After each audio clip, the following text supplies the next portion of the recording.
Hello guys, today I am gonna tell you what you should do before first start of Whirlpool Dryer 6 Sense. So, in the first step, make sure that the water tank is inserted correctly.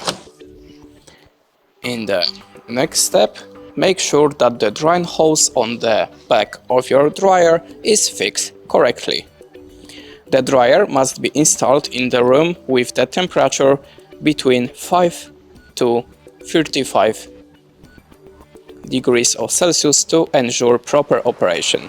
Before you use your dryer, ensure that it has been upright position for at least 6 hours. So remember, if you're transporting it with the other position that upside, sun it for the 6 hours. After that you can start your first program. That's it. Thanks for watching, leave us a like, recommend, and goodbye.